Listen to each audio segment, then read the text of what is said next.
ডেলিশিয়াসের পক্ষ থেকে। আজকে আমি রান্না করছি থোড়ের ঘন্ট। থোড়টা এভাবে ঝিরিঝিরি করে কেটে নিয়েছি, এতে নুন আর হলুদ মাখিয়ে রাখবো।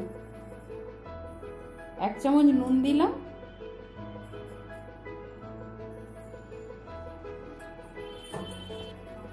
আর 1/2 চামচ হলুদের গুঁড়ো দিলাম, দিয়ে ওটা ভালো করে মাখিয়ে নিচ্ছি।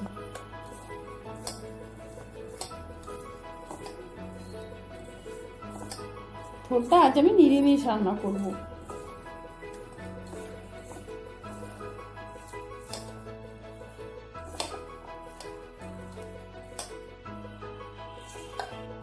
নুন হলুদ মাখানো হয়েছে, 5 মিনিটের জন্য রেখে দিলাম।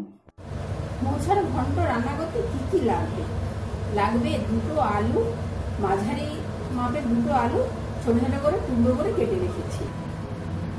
থোড়টা 3 টুকরো থোড় ঝিরিঝিরি করে কেটে রেখেছি। কেটে একটা সিটি দিয়ে রেখেছি, এভাবে কেটে একটা সিটি দিয়ে রেখেছি নুন হলুদ মাখিয়ে। ছোলা 2 ঘন্টা আগে প্লেন জলে ভিজিয়ে রেখেছি। 3 টুকরো আদা আমি গোল গোল করে কেটে রেখেছি।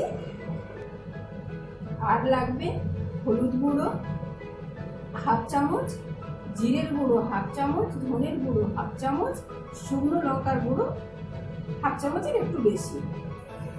আর ফোড়নের জন্য লাগবে 2টো তেজপাতা নিয়েছি, 2টো শুকনো লঙ্কা আর 1 চামচ 5 ফোড়ন। আসুন রান্নাটা শুরু করা যাক। সর্ষের তেল দিয়ে রান্নাটা করবো আমি। 2 টেবিল চামচ সর্ষের তেল দিচ্ছি, আলুটা একটু ভেজে নেবো।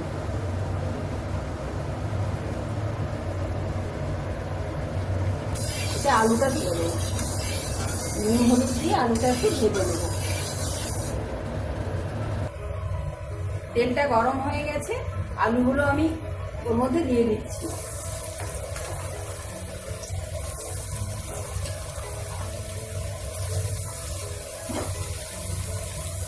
আলুটা ভালো করে ভেজে দিতে হবে।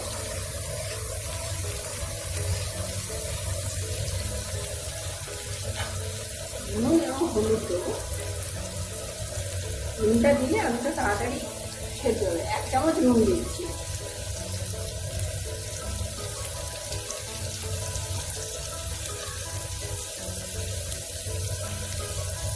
আর 1/2 চামচ হলুদ গুঁড়ো।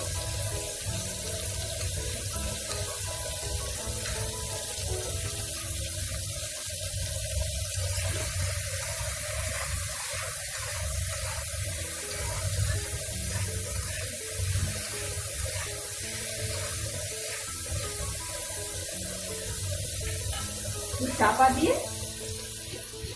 দিয়ে কষালে আলুটা তাড়াতাড়ি সেদ্ধ হবে, জন্য ঢাকা দিয়ে রাখলাম। আদাগুলো আমি এখন একটু থেতো করে নিচ্ছি হামানদিস্তাতে।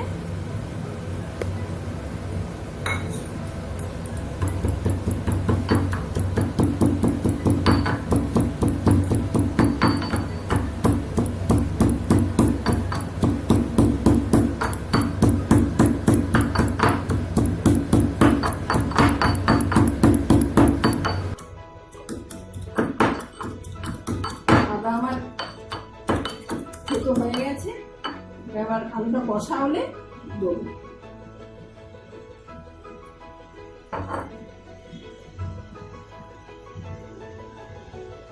হয়ে গেছে। 5 মিনিট পরে খুলে দেখছি আলুটা হাফ সেদ্ধ হয়েছে। এর মধ্যে ছোলা দিয়ে দিলাম।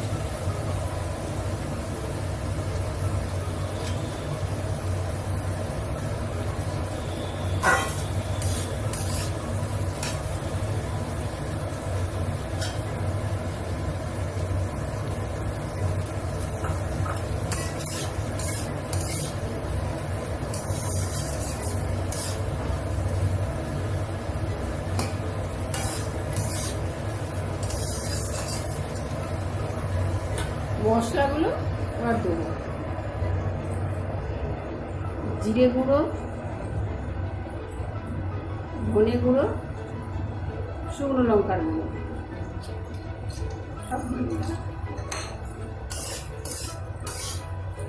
মশলাটা আলুর সঙ্গে ভেজে নেবো।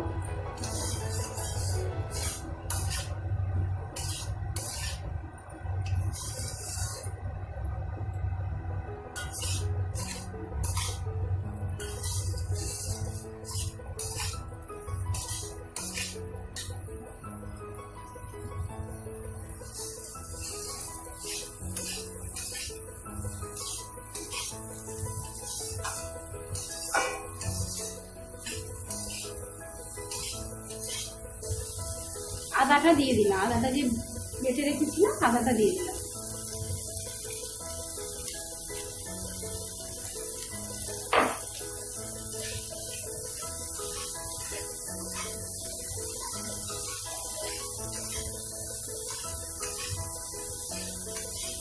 এবার থোড়টা দিয়ে দিচ্ছি, থোড়টা যে সেদ্ধ করে রেখেছিলাম থোড়টা দিয়ে দিলাম।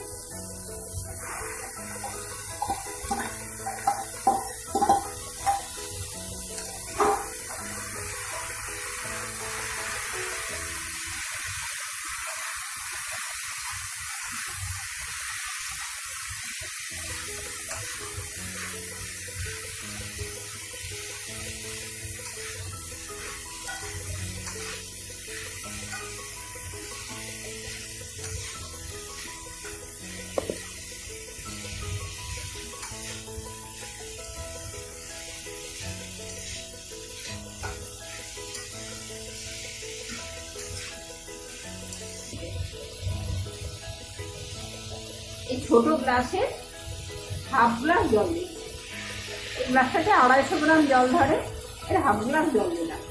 আলুটা একটু সেদ্ধ হতে হবে তাই।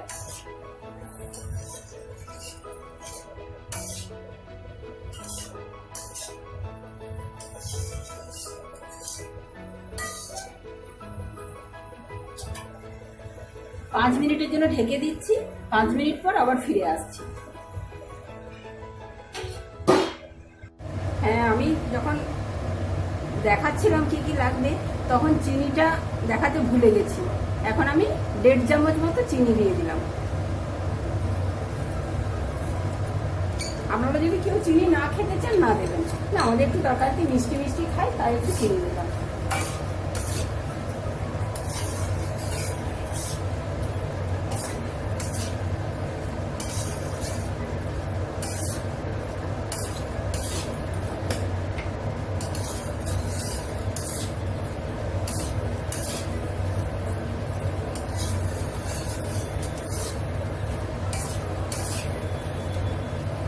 আলু সেদ্ধ হয়ে গেছে, তরকারিটা নামিয়ে নিচ্ছি, তারপর ফোড়ন দেবো।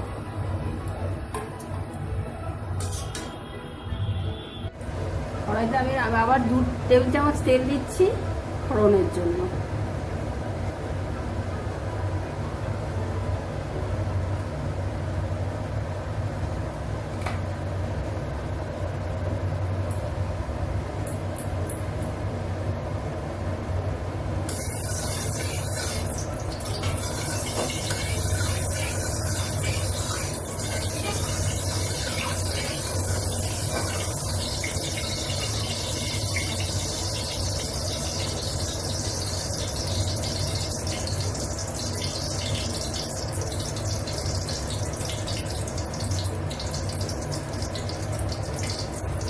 তেলটা গরম হয়ে গেছে, তেজপাতা দিয়ে দিলাম,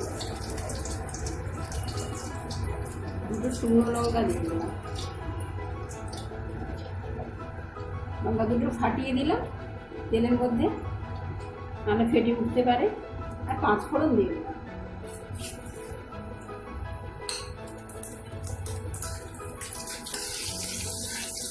ফোড়নটা ভাজা ভাজা গন্ধ বেরোলে তরকারিটা এর মধ্যে তুলে দিই। তরকারিটাতে আপনারা এই সময় ঘি দিতে পারেন বা নামানোর আগে ঘি দিতে পারেন, কিন্তু আমার হাজবেন্ডের প্রবলেম আছে, ঘি খাওয়া চলে না, তাই আমি ঘি দিচ্ছি না। আপনারা চাইলে ঘি দিতে পারেন।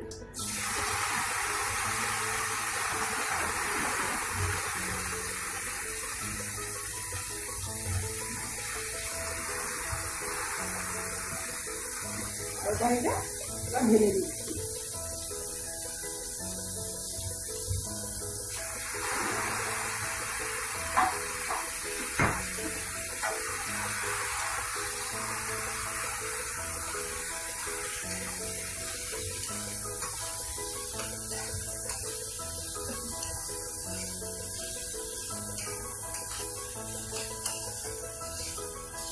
দেখুন রান্নাটা কত সুন্দর হয়েছে।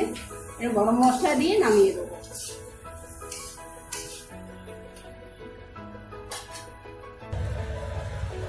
এক চামচ গরম মশলা দিয়ে দিলাম, ছোট চামচের 1 চামচ দিয়ে নামিয়ে দেবো।